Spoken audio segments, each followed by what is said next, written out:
a bird on a tree. I'm just sitting here. Hello student, एक बार फिर से स्वागत है आपके अपने YouTube channel wifi success classes में। जैसा कि पिछले वीडियो में हमने आपको बायोलॉजी में पढ़ाया था पौधों में लैंगिक जनन, उसके पार्ट भी बता दिए थे। अब आपका स्टार्ट होगा टॉपिक परागण यानी पॉलिनेशन। पादपों में पॉलिनेशन कैसे होता है। कुछ कारणों की वजह से पिछली क्लासें जो थी वो थोड़े दिनों के लिए रुक गई थी, लेकिन अब ऐसा नहीं होगा। अब बायोलॉजी की क्लास परमानेंट चलेगी और आपको हम A to Z सिलेबस को पूरा करा देंगे। अभी समय बहुत है, अब हम ज़्यादातर फोकस रखेंगे आपको बायोलॉजी का प्रोवाइड कराने का, क्योंकि केमिस्ट्री का जो सिलेबस है वो बिल्कुल पूर्ण होने की कगार पे है। सेकंड पेपर को हम अगेन दोबारा आपको पढ़ाएंगे, लेकिन बायोलॉजी की क्लास में आज हम आपको पढ़ाएंगे पॉलिनेशन, क्योंकि यहीं पर आपका छोड़ दिया था। उसके बाद कुछ दिनों के लिए रुक गया था किसी कारण की वजह से, लेकिन अब नहीं ऐसा होगा। अब चलता रहेगा परमानेंट चलेगा। हर एक क्लास आपको पॉइंट टू पॉइंट और टॉपिक टू टॉपिक बताएंगे। जितना कि सिलेबस इस वर्ष रखा गया है कोरोना की महामारी के कारण, जितना माइनस करने के बाद में सिलेबस आपका रह गया था, उतना ही शेष सिलेबस आपको पढ़ाएंगे और पॉइंट टू पॉइंट बताएंगे उसके बारे में। तो स्टार्ट करते हैं अपनी क्लास। परागण यानी कि जनन चैप्टर रिप्रोडक्शन, और उसमें पादपों में लैंगिक जनन चल रहा है। पादपों में लैंगिक जनन की बहुत ही प्रोसेस होती हैं, तो उसमें एक अंग ये भी शामिल है कि परागण क्या होता है। पॉलिनेशन, परागण का मतलब होता है जब पराग कोश से नर गैमीट या बोलते हैं नर युग्मक, दो ही चीज़ें होती हैं। हम लिख देते हैं आपके लिए नर युग्मक, इसे बोलते हैं मेल गैमीट,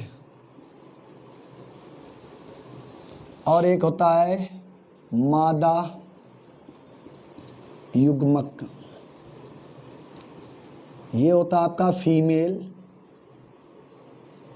गैमीट। इतनी चीज़ें याद रखनी है। नर युग्मक यानी कि जो पराग कोश में, आपको पहले पिछले वीडियो में हमने बताया, अगर आप इनके बारे में नहीं जानते हैं तो पुष्प की संरचना का जो टॉपिक है उसको पिछले वीडियो में जाकर पढ़ें, और उसके बाद में आप इस परागण क्रिया को आसानी से समझ सकते हैं। तो इसका मतलब है परागण कहता है कि नर गैमीट पराग कणों का, यानी कि नर जो गैमीट होते हैं नर युग्मक, उनका पराग कोशों से निकलकर, पराग कणों का पराग कोशों से निकलकर, यानी कि ये आपके पराग कोश हैं, इनसे पराग कण, ये जो आपके दिखाए गए हैं, ये 1 2 3 4 यहाँ बना दिए गए हैं। ये भाग आपका होता है मेल का, और ये बीच वाला भाग आपका होता है फीमेल का, और जो बाहरी संरचना दिखाई गई है ये होता है रंगीन भाग, पुष्प का सबसे सुगंधित भाग बोलते हैं और कलरफुल भाग बोल सकते हैं। तो पराग कोशों से पराग कण इनसे निकालते हैं। पराग कोशों से पराग कण निकलकर वर्तिका पर या बोलेंगे स्टिग्मा पर जाने की क्रिया परागण कहलाती है। पराग कोश से जब पराग कण निकलते हैं, ये सूक्ष्म कण होते हैं नर युग्मक। क्या होते हैं? नर युग्मक। इनको हम बोलते हैं पराग कण।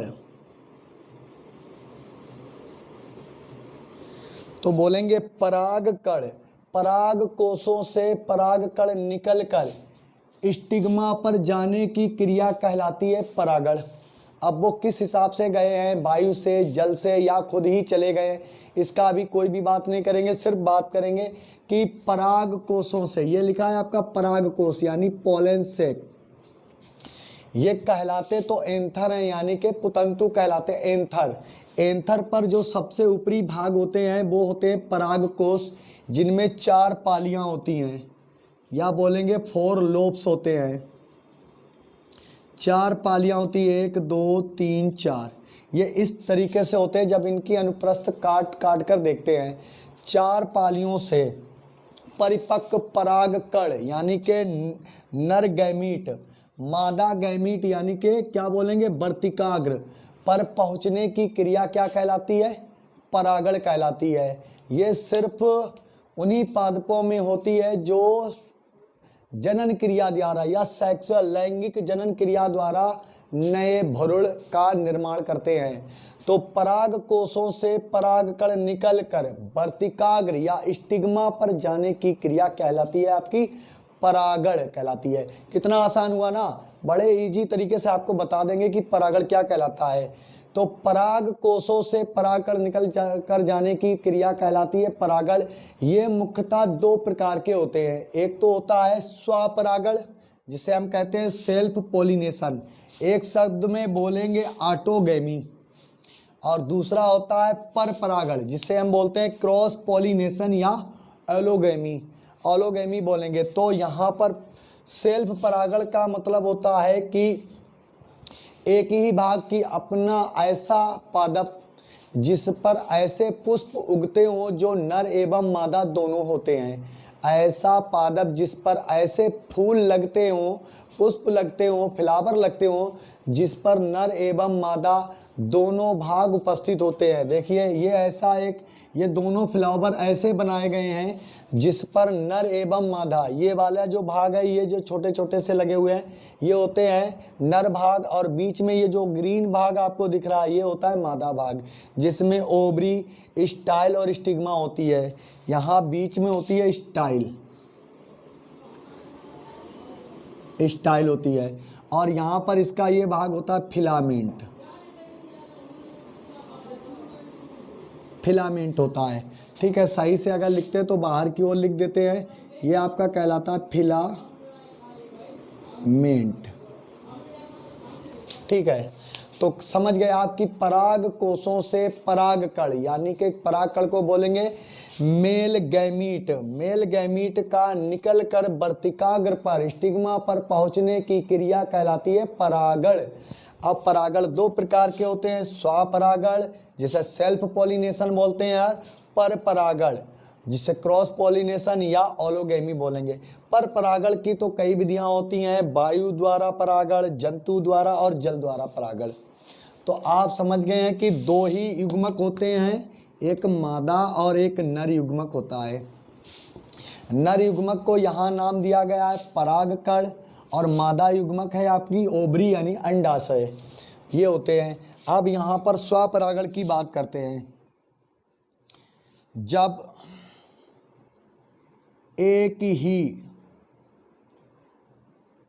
जाति के पुष्प, जब एक ही जाति के पुष्प द्वारा, यानी कि बोलेंगे द्वारा, जब एक ही जाति के पुष्प द्वारा परागकण निकलकर उसी पुष्प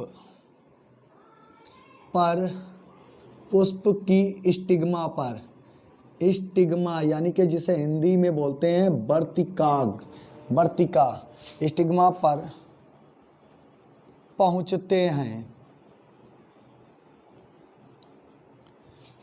या अथवा यहाँ पर लिख देंगे या उसी जाति के अलग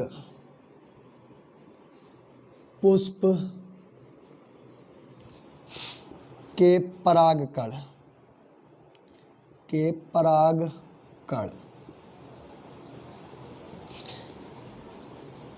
यहाँ पर बोल रहा है कि उसी जाति की स्टिग्मा पर पहुँचते हैं, उसी पुष्प की स्टिग्मा पर पहुँचते हैं, या उसी जाति के अलग पुष्प के परागकण अलग स्टिग्मा पर पहुँचते हैं।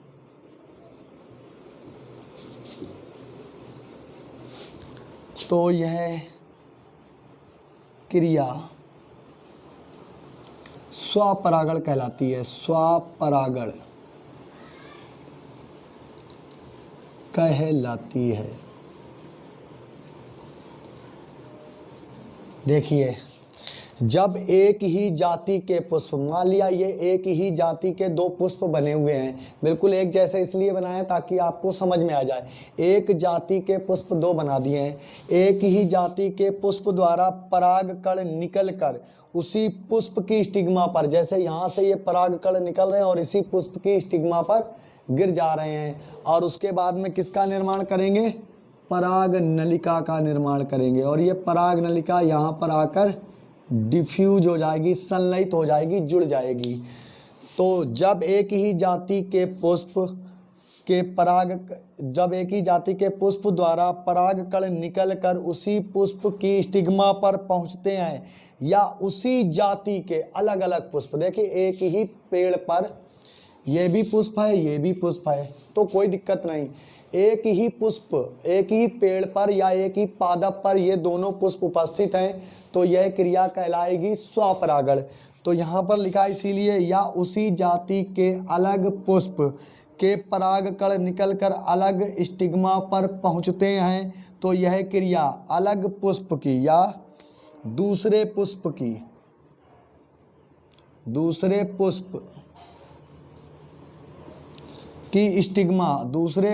की स्टिग्मा पर पहुंचते हैं, तो यह क्रिया स्वपरागण कहलाती है। ये दो पुष्प लगे हुए हैं जिनमें पराग कण और स्टिग्मा दोनों ही उपस्थित हैं। जब एक ही जाति के इसके पराग कण निकलकर इसी की स्टिग्मा पर गिर गए, तो ये भी क्रिया क्या कहलाएगी? स्वपरागण। और ये भी पुष्प उसी पादप पर लगा हुआ है, तो इससे निकलकर, जैसे ये पराग कण निकले और इसी की स्टिग्मा पर गिर गए, इसी का तो नर भाग है भाई, ये नर है भाग है जिसमें हम कहते हैं परागकोश। परागकोशों से पराग कण निकलकर इसी की स्टिग्मा पर गिरेंगे, तो ये क्रिया कहलाएगी स्वपरागण। लेकिन आपको एक डाउट होगा कि पेड़ ऐसे पौधे होते हैं कि जब पराग कण दूसरे पुष्प उसी पेड़ के दूसरे पुष्प पर चले जाएंगे, तो क्रिया क्या कहलाएगी? तब भी वो यही कहलाती है स्वपरागण। अब इस पराग कण से किसी कारण, चाहे वो वायु हो, जल हो, या किसी कीट के कारण या कोई जंतु के कारण, पराग कण निकलकर दूसरे पुष्प की स्टिग्मा पर गिरते हैं, लेकिन पुष्प दोनों एक ही पादप पर लगे होने चाहिए, एक ही पादप पर दोनों पुष्प लगे होने चाहिए, तब यह क्रिया भी स्वपरागण ही कहलाती है। तो हम यहाँ पर बोलते हैं, जब एक ही जाति के पुष्पों द्वारा पराग कण निकलकर उसी जाति के स्टिग्मा पर या उसी पुष्प की स्टिग्मा पर गिरते हैं, या बोलेंगे एक ही जाति के अलग पुष्प से पराग कण निकलकर उसके ही जाति के या उसी पादप पर लगे हुए स्टिग्मा पर आ गिरते हैं, तो यह क्रिया स्वपरागण कहलाती है। स्वपरागण कहलाती है। स्वपरागण की क्रिया बहुत से पादपों के पुष्प में होती है, जैसे मक्का में, गेहूं में होती बिंड द्वारा है, लेकिन कभी कभी तो ऐसा होता है कि पादप से निकले हुए परागकण तुरंत ही अपने पुष्प पे गिर जाते हैं, तो ये क्रिया कहलाती है स्वपरागण। अब आपने देख लिया होगा चित्रों के माध्यम से, जब एक ही जाति के पुष्प के परागकण उसी जाति के पुष्प या अपनी ही स्टिग्मा पर आ गिरते हैं, तो ये क्रिया स्वपरागण कहलाती है। अब दो पुष्प लगे हों एक ही पादप पर, तो उस पर लगे हुए पुष्पों के परागकण अगर इधर से उधर ट्रांसफर हो जाते हैं, तब भी वह यही क्रिया कहलाएगी, यानी कि स्वपरागण क्रिया कहलाती है। अब आपके मन में डाउट एक और आता है कि यहाँ पर ये हो कि अगर इस पुष्प के, अगर ये मान लिया आम का पुष्प है, आम के पुष्प से परागकण निकलकर किसी अमरूद के स्टिग्मा पर गिरेंगे, तो कुछ नहीं होगा भाई, कुछ नहीं होगा, क्योंकि नर और मादा गैमीट मनुष्य से ही निषेचन करने के पश्चात संतान को उत्पन्न कर सकता है। बिल्ली के साथ में निषेचन क्रिया करेगी तभी संतान उत्पन्न होगी। जब मनुष्य का गैमीट मादा के मतलब पुरुष का गैमीट मादा के गैमीट से जुड़ जाएगा, तभी जाइगोट का निर्माण होगा। और जब किसी बिल्ली या किसी अन्य जानवर, कोई भी हो, कोई भी जीव जंतु हो, उसके जो स्पर्म आपस में एक ही जाति के मिलेंगे, तभी क्या होगा, परागण की क्रिया या बोलेंगे भ्रूण का निर्माण हो सकता है, अन्यथा नहीं हो सकता है। आप ये चाहें कि इंसान के बच्चे से किसी अन्य की से संतान उत्पन्न करा ली जाए, कभी नहीं ऐसा होगा। ऐसा ही है कि अगर हमारे ये पुष्प आम के मान लिए जाए और इसके पराग कण किसी पपीता जैसे होता है, अमरूद होता है, उसके फूल पर गिर जाएं जाकर, तो ये क्या परागण क्रिया संपन्न होगी? बिल्कुल ही नहीं होगी। ना पोलन ट्यूब बनेगी, ना वर्तिकाग्र में पहुंचकर डिफ्यूज होगी, ना ही संलयित होगी। तो आप जान चुके हैं सेल्फ पोलिनेशन क्या कहते हैं। अब आ जाता है पर परागण। पर परागण जिसे हम कहते हैं क्रॉस पोलिनेशन या ओलोगेमी। पर परागण में क्या होता है कि यह कई विधियों के माध्यम से होता है। जब पराग कण एक पुष्प के से निकलकर किसी अन्य पादप के पुष्प पर, जैसे दो पुष्प हों, एक पुष्प दूसरे स्थान पर, एक दूसरे स्थान पर, जब एक पुष्प के पराग कण निकलकर दूसरे पादप के पुष्प की स्टिग्मा पर पहुंचते हैं तो यह क्रिया कहलाती है पर परागण। क्या कहलाती है? पर परागण कहलाती है। एक ही जाति के जब पुष्पों के पराग कण निकलकर अलग अलग पादपों के पुष्प पर ट्रांसफर होते हैं तो यह क्रिया क्या कहलाती है? पर परागण कहलाती है, क्रॉस पॉलिनेशन या ओलोगेमी कहलाती है। अब हम इसको बताते हैं आपको सही तरीके से, इसको यहाँ पर रफ करते हैं।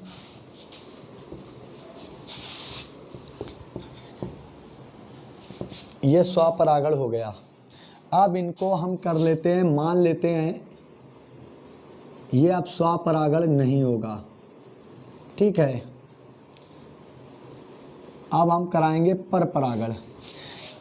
ये एक ही जाति, जैसे कि हमने मान लिया ये गेहूं का एक पुष्प है, गेहूं का पेड़ पर लगा हुआ एक पुष्प, और ये भी गेहूं के ऊपर, गेहूं के पेड़ पर लगा हुआ एक पुष्प है। गेहूं का पादप जब होता है तो उसमें भी पुष्प लगते हैं, लेकिन उसमें परागण होता है वायु के माध्यम से, वायु के माध्यम से परागण होता है। इसीलिए जब गेहूं में जो पुष्प उगते हैं, पुष्प आ जाते हैं, तो उस समय बसंत ऋतु शुरू हो जाती है और वायु ज़्यादा स्पीड से चलती है, तेजी मात्रा में, ताकि पराग कण निकल कर उसकी स्टिग्मा पर गिर जाएं और अच्छे से परागण क्रिया संपन्न हो जाए। तो क्या होता है कि जब ये एक पुष्प मटर का ले लें, ये भी एक पुष्प मटर का ले लें, दोनों पुष्प अलग अलग पादप पर उपस्थित हों, अलग अलग पादप पर उपस्थित हों, जब इस पुष्प के पराग कण निकल कर इस दूसरे पुष्प की स्टिग्मा पर आ गिरेंगे। अब पेड़ कैसे हैं? अलग अलग हैं, अलग अलग स्थानों पर लगे हुए हैं, तो इसके पराग कण निकल कर दूसरे पुष्प की स्टिग्मा पर गिरते हैं तो यह प्रक्रिया कहलाती है आपकी, यह क्रिया कहलाती है क्रॉस पॉलिनेशन, जिसे हम बोलते हैं एलोगेमी, एलोगेमी बोलते हैं, ठीक है। क्रॉस पॉलिनेशन यानी पर परागण की क्रिया कहलाती है। और इसके जब इस पुष्प के पराग कण निकल कर किसी भी माध्यम से स्टिग्मा पर गिरते हैं तो यह क्रिया पर परागण कहलाती है। ये क्यों संपन्न होती है? इसके दो कारण हो सकते हैं। ये पर परागण की क्रिया क्यों संपन्न होती है? इसके दो कारण हो सकते हैं। या पुष्प एक लिंगी हो, एक लिंगी पुष्प कैसा हो? जब पुष्प होते एक लिंगी। दूसरा, जब पुष्प हो आपके ऐसे जिसमें मादा भाग विकसित ना हो, जिसमें नर भाग विकसित ना हो,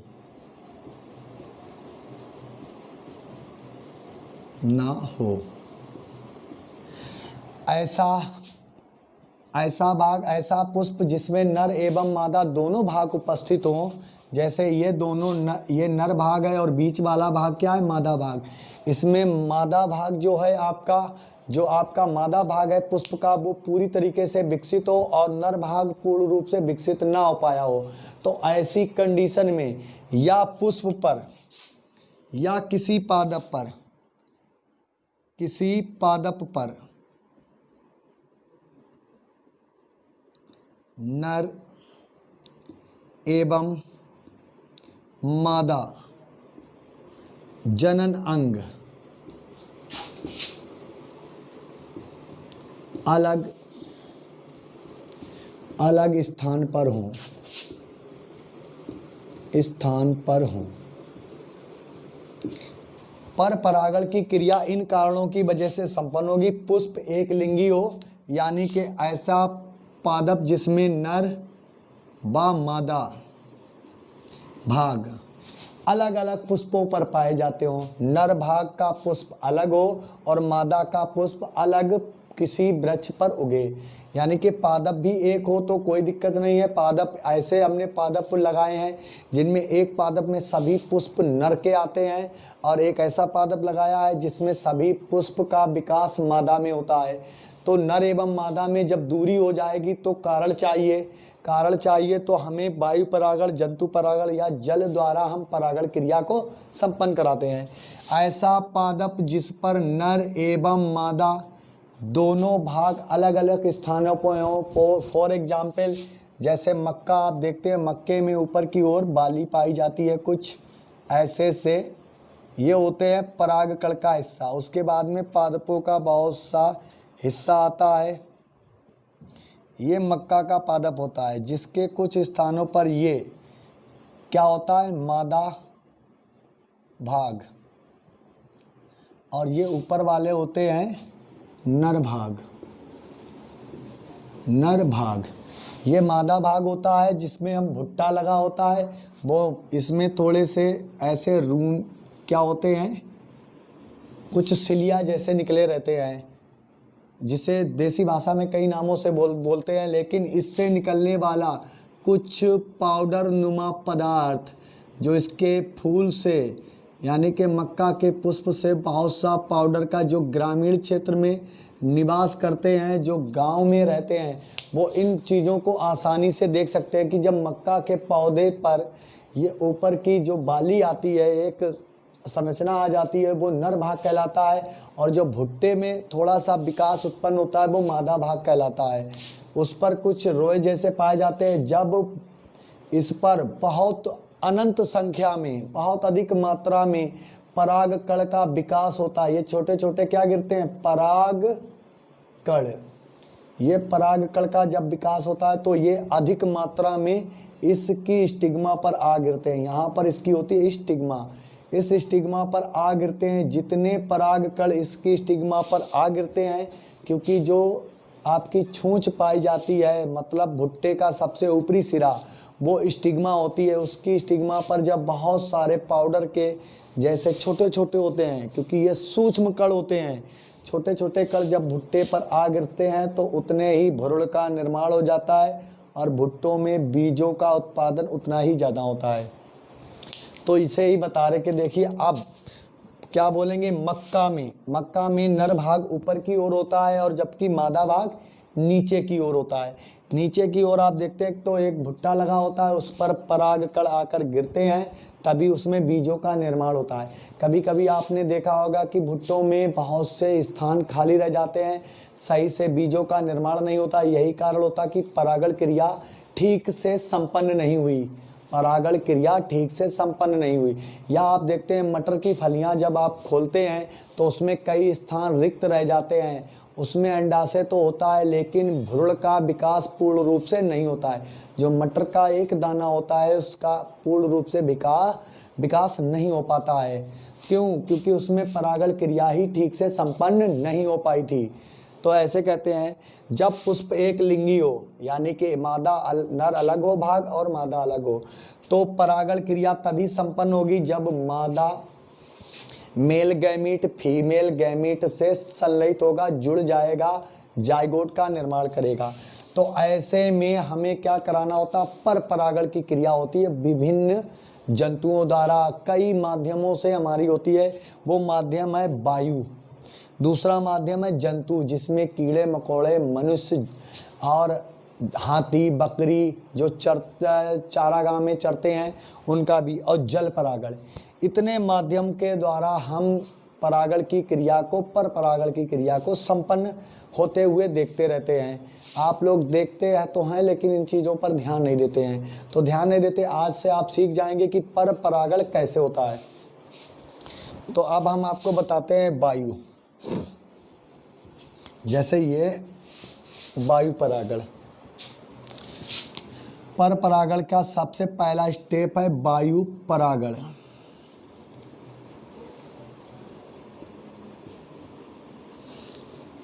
ऐसे पादप, बोलेंगे ऐसे पादप जिनके नर एवं मादा जनन अंग पादप में अलग अलग स्थानों पर उपस्थित होते हैं।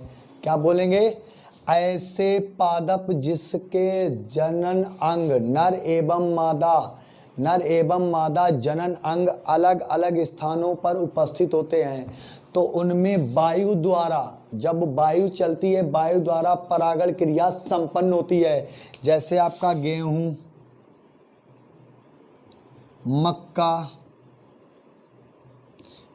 मक्का, ये दो आपके एग्जाम्पल सामने आ जाते हैं।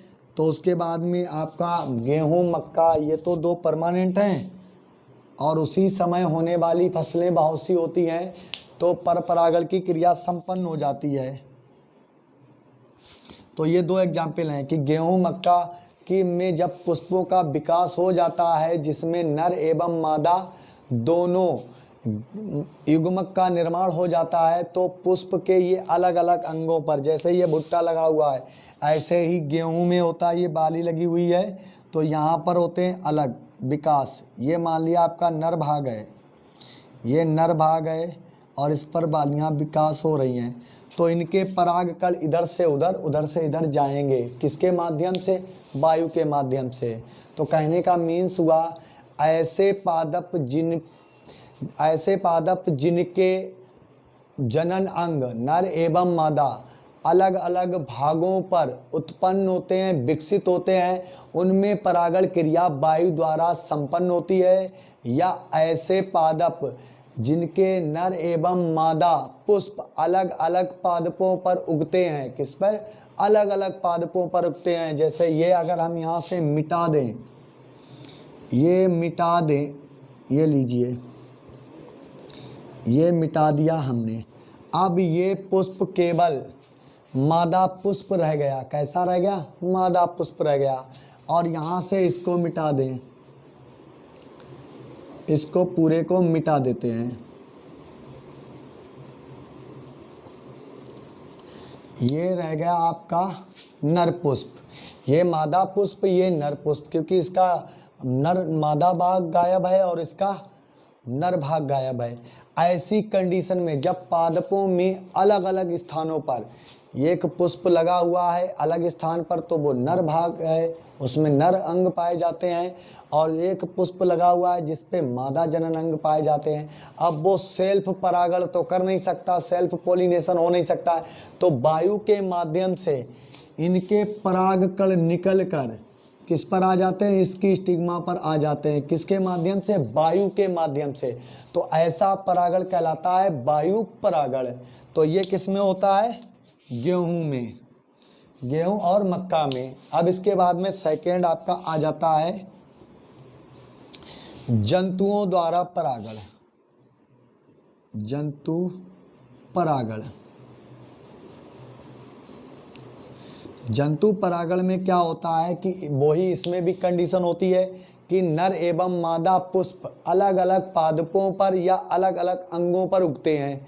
नर एवं मादा पुष्प अलग अलग पादपों पर या अलग अलग अंगों पर उगते हैं, तो उनमें परागण की क्रिया जब तक संपन्न नहीं होगी तब तक नए भ्रूण का निर्माण बिल्कुल नहीं हो सकता।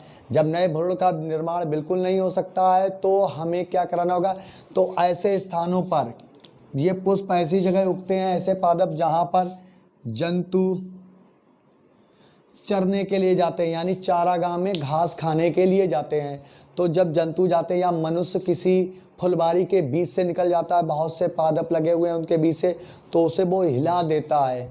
हिलाने के बाद में क्या होता है कि वो सब पुष्प के इस पुष्प के परागकण इस पुष्प से निकलकर दूसरे पुष्प की स्टिग्मा पर जा गिरते हैं और परागण क्रिया संपन्न हो जाती है।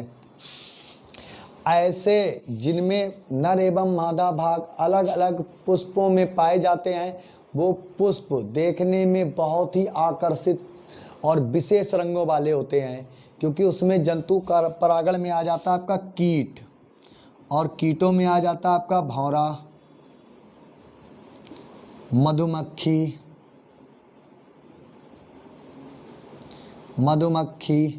तितली, ये कुछ होते हैं, ये भी जंतु में आ जाते हैं। अब जंतुओं में वो तो हो गया एक आम बेसिक तरीका हो गया, लेकिन जंतुओं में आपने भौरा, मधुमक्खी और तितलियां, जितने आकर्षित रंगों वाले पुष्प होते हैं उनमें पराग कण कम संख्या में निकलते हैं, या कहेंगे पराग कण कम संख्या में बनते हैं। किसमें? पराग कोशों में। ये आपके क्या होते हैं? पराग कोश, और इनको हम एंथर भी बोलते हैं। इनमें ही पराग कणों का विकास होता है। इसकी 4 पालियां होती हैं। इनमें छोटे छोटे से ये पराग कण होते हैं, और बीच में एक होता है वैस्कुलर बंडल, ये इसको स्थायित्व मजबूती प्रदान करता है। 1 2 3 4 पालियां होती हैं। पराग कण की संरचना पिछले वीडियो में हम आपको बनवा चुके हैं। तो ये मधुमक्खी, भौरा, तितली जब ऐसे पुष्प के पादप पर, ऐसे पुष्प पर बैठते हैं जिनमें आकर्षित रंग होते हैं, जब ये पुष्प पर बैठते हैं तो इनके पैरों या पंखों में पराग कण चिपक जाते हैं। जब ये नर भाग पर बैठे जाकर क्या हुआ कि यहाँ पर आई तितली और कोई बैठ गई। एक तितली आपको बता देते बनाकर ऐसे,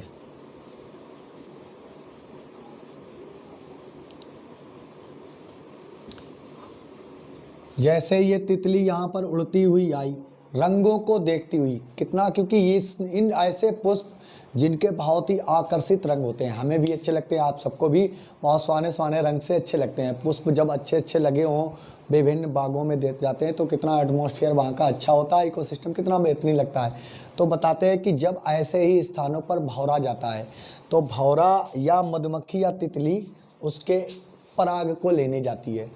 जब वो एंथर पर बैठती है, यानी पराग कोश पर बैठती है, और उस समय पराग कण फूट चुका होता है, इससे पराग कण निकलने लगते हैं। ये पराग कण निकल कर जाने लगते हैं। ये यहाँ से पराग कोश से पराग कण निकलने लगते हैं।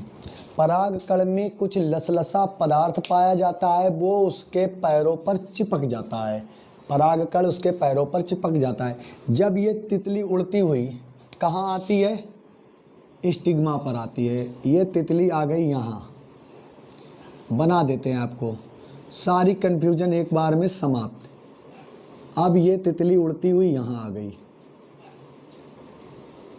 अब इसके पैरों में परागकण लगे हुए हैं, ये लगे हुए हैं। जब ये इस पुष्प की स्टिग्मा पर बैठ जाती है तो इसके परागकण, क्योंकि स्टिग्मा पर कुछ तरल लसलसा पदार्थ पाया जाता है, वो स्टिग्मा तितली के पैरों में लगे हुए सूक्ष्म परागकणों को छीन लेती है और ये स्टिग्मा पर चिपक जाते हैं और परागण क्रिया संपन्न हो जाती है। तो इसे हम कहते हैं किसके द्वारा? भौरे में, जंतुओं में भौरे, मधुमक्खी और कीट द्वारा परागण। जब कोई कीट, मधुमक्खी, भौरा या तितली किसी नर पुष्प के एंथर पर बैठती है, यानी पराग कोश पर बैठती है, तो उसके पराग कण उसके पैरों में और पंखों में चिपक जाते हैं। उसको लेकर वो उड़कर दूसरे पादप पर आती है।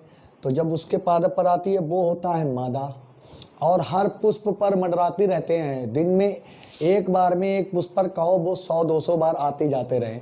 तो इस क्रिया में परागकण उसके पैरों में चिपक कर मादा पुष्प की स्टिग्मा पर पहुंच जाते हैं और परागण क्रिया संपन्न हो जाती है। यह कहलाता है जंतुओं द्वारा परागण। यह परागण होता है सिल्बिया, गूलर। जो जंतु परागण होता है सिल्बिया में होता, गूलर में होता, और विभिन्न पादप होते हैं उनमें ये पाया जाता है। क्योंकि सिल्बिया, गूलर में जो होता है एक संरचना होती है, आपको बनाकर बताते हैं कि कैसे उसमें होता है। ये तो आपका हटा देते हैं। जंतु परागण में आपको जब बताना है ये, तो फिर बिल्कुल बेहतरीन तरीके से एक गूलर की ऐसी संरचना आपको मिलेगी आपकी बुक्स में। ऐसी संरचना जिसमें यहाँ पर पराग कोश उपस्थित होते हैं और कुछ ऐसी आपको संरचना दिखाई जाएंगी। इसमें यहीं पर स्टिग्मा पाई जाती है और दूसरे पुष्प में एंथर होते हैं। ये ऐसे, ये है आपका सिल्विया का पादप, ठीक है। और दूसरा पादप कोई और होगा, उसके पुष्प पर नर भाग पाए जाएंगे इस प्रकार से। इसमें क्या आपके लगे होंगे, एंथर, एंथर लगे होंगे और इसमें आपकी पाई जाएगी स्टिग्मा। ये स्टिग्मा है। अब ये नर भाग हो गया और ये मादा। जब कीट कोई यहाँ पर आया अंदर की ओर, कोई भी कीट आपका आया अंदर की ओर आया, इसके ऊपर पराग ले लिया, मान लिया ये कोई मधुमक्खी आई और इसका परागकण, तो इसके एंथर पर जब बैठा तो इसके पैरों से जुड़ जाएंगे परागकण। परागकण जुड़ने के बाद में ये दोबारा आप किसी पड़ोस के पादप पर पहुंचा, उसमें देखा कि उसमें भी थोड़ा सा हमें रंग को अवशोषित करना है, तो वो रंग को अवशोषित करने के लिए यहाँ आता है, तो यहाँ पाई जाती है स्टिग्मा। अब ये उड़ते उड़ते यहाँ से यहाँ यहाँ यहाँ यहाँ पहुँचा। अब जैसे ही ये कीट यहाँ पर पहुँचा तो इसमें लगे हुए, इसके पैरों में लगे हुए परागकण यहीं छूट जाते हैं और यहीं पर क्या होता है, पोलन ट्यूब का निर्माण होता है, एक नए जाइगोट का विकास हो जाता है। तो इस प्रकार से एक नर पुष्प के परागकण किसी कीट के माध्यम से किसी मादा पुष्प की वर्तिकाग्र या स्टिग्मा पर पहुंचते हैं, तो यह कहलाता है जंतु परागण। अब जंतु परागण ऐसे सिल्विया में यहाँ पर एंथर पाए जाते हैं। आप गूलर को देख लेंगे, गूलर तो आप जानते हैं, तो इसके अंदर कीड़े घुस जाते हैं, जो सूक्ष्म कीट होते हैं वो इसके अंदर घुस जाते हैं, तो यहाँ से परागकणों को इकट्ठा करते हैं और दूसरे किसी सिल्विया के पुष्प पर जाकर उसके परागकणों को छोड़ देते हैं और वो परागकण निषेचित हो जाते हैं, यानी कि एंथर से स्टिग्मा पर पहुंच जाते हैं और ये परागण क्रिया संपन्न हो जाती है। अब दूसरी बताते हैं आपको जल परागण। जल परागण, ये चित्र आप एनसीईआरटी की अपनी बुक्स में देख सकते हैं। पूरा एनसीईआरटी बेस्ड पर आधारित है आपका सिलेबस और आपको बड़ा इजी तरीके से बताया जा रहा। यदि हमारा ये पढ़ाते हुए वीडियो आपको बहुत पसंद आ रहा तो वीडियो को लाइक करें और अपने फ्रेंड सर्कल में शेयर करें। जो भी बायो पढ़ना चाहता है उसको मोटिवेट करें कि इस चैनल पर एक ऐसा प्लेटफॉर्म है, यहाँ पर सभी सब्जेक्ट को एक बारीकी से और अच्छी तरीके से आपको समझाया जाता है। तो अगर आप नए हमारे चैनल से जुड़े हैं तो चैनल को सब्सक्राइब कर लें और बेल आइकन ऑल को प्रेस कर लें, ताकि अगला वीडियो इसके बाद जो भी हम आपके लिए प्रोवाइड कराएंगे तो उसका नोटिफिकेशन आपको मिल जाएगा। तो आपको ये पता रहेगा कि अगला वीडियो आ गया है। आपको पढ़ने के लिए समय निकालना है, फिर आपको उसको देख लेना है, पढ़ लेना अच्छे ढंग से। तो अगर यदि हमारा वीडियो आपको पसंद आता है तो अपने फ्रेंड सर्किल और जितने जानने वाले दोस्त यार में शेयर कीजिए और उनको मोटिवेट कीजिए कि इस चैनल पर आइए, सभी विषय आपको पढ़ाए जा रहे हैं A to Z क्वेश्चन के साथ, चाहे वो मैथ हो, फिजिक्स हो, केमिस्ट्री हो या फिर आपकी इंग्लिश हो। बस हिंदी को आपको अभी नहीं बताया जा रहा है क्योंकि हिंदी भी बहुत ही जल्द स्टार्ट होने वाली है, तो सभी सब्जेक्ट इस पर मिलेंगे। और यहाँ पर होती है पूरी गारंटी की बात कि आपको अगर सही से आप पढ़ेंगे, साथ में पढ़ते चलेंगे तो नंबर आपके 100 में 100 आएंगे। इस बात का वादा करते हैं आपको, आप बस सही से पढ़ते चलिए। अब आ जाता है लास्ट, जल परागण। क्या होता है जल परागण? सिंगाड़ा होता है, बहुत सी जलकुंभी होती हैं, तमाम जो जलीय मतलब पादप होते हैं उनमें क्या होता है कि जो नर भाग होता है वो नीचे होता है और मादा भाग कहीं और होता है। तो यहाँ पर हम बताते हैं कि ये जैसे पुष्प है वो समुद्री है, तो उसका जो नर भाग होगा वो नीचे, जैसे ये स्टिग्मा है, ये इसकी पुष्प की स्टिग्मा है, इसको ले आते हैं नीचे की ओर और ये स्टिग्मा किसकी, पानी की सतह पर है।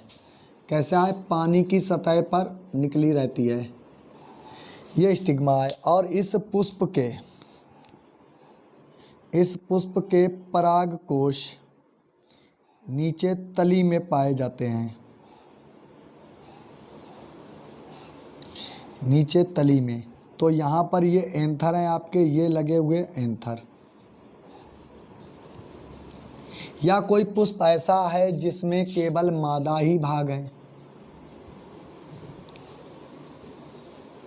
ये लीजिए स्टिग्मा। चित्र बनाने के लिए बस क्या होता है, आप अपने कॉन्सेप्ट को क्लियर रखें कि कहाँ पर कौन सी रेखा खींचनी है। ये आपकी क्या होगा, स्टिग्मा। और ये पादप है केवल मादा, क्योंकि इसमें सिर्फ क्या पाए जा रहे हैं, मादा जनन अंग। ये स्टिग्मा, स्टाइल, ओवरी पाई जा रही है। ये पादप ऐसा है जिसमें पाए जा रहे हैं दोनों अंग। जब ये पूर्ण विकसित हो जाए, और ये पादप के नर जनन अंग होते हैं, वो पानी में पूर्ण रूप से डूबे रहते हैं, पानी में पूर्ण रूप से ये डूबे हैं। नर जनन अंग भी डूबे हुए हैं, और ये सभी हिस्सा पादप का पानी में डूबा हुआ है, जल में डूबा है। जब ये जल में डूबा है, अब यहाँ पर परागण क्रिया कैसे संपन्न हो, तो क्या होता है कि जब एंथर परिपक्व हो जाते हैं तो इनसे पराग कण निकलकर जल की सतह पर आ जाते हैं। इनसे पराग कण निकलते हैं और जल की सतह पर आ जाते हैं, क्योंकि पराग कणों का घनत्व, जो वजन होता है, डेंसिटी होती है, वो जल के एक कण से बहुत कम होती है। ये पराग कण निकलते हैं तो जल के, मतलब जल की लहरों के माध्यम से ये कण स्टिग्मा से आ मिलते हैं। किससे मिलते हैं, जब जल में लहरें उत्पन्न होती हैं तो ये कण स्टिग्मा से आ मिलते हैं और उससे पोलन ट्यूब का निर्माण करते हैं। इस प्रकार का जनन या इस प्रकार का परागण जलीय पादपों, जैसे किसमें मरकाना होता है, और आपका ले लें तो जलकुंभी भी होती है, जिसे हम बंगाल का आतंक कहते हैं। तो ये पराग कण यहाँ पर आए और इस ओवरी से डिफ्यूज हो गए, और यहाँ पर आकर इसमें पोलन नलिका बनाई और यहाँ पर आकर जुड़ गए। तो यह इस प्रकार का परागण कहलाता है जल परागण। तो इस वीडियो में इतना ही है। आपका परागण क्रिया संपन्न हो गई है। परागण जितना भी पढ़ना था उतना इसके बारे में पढ़ गया। अब इसके विभिन्न अंगों के बारे में बात करेंगे। अब यदि हमारा ये वीडियो आपको पसंद आया है तो वीडियो को लाइक करें, चैनल को शेयर करें और सब्सक्राइब करें। अपने फ्रेंड सर्कल में बताएं कि वीडियो दोबारा बायोलॉजी की स्टार्ट हो चुकी हैं। तो मिलते हैं नेक्स्ट वीडियो में नेक्स्ट टॉपिक के साथ। तब तक के लिए धन्यवाद।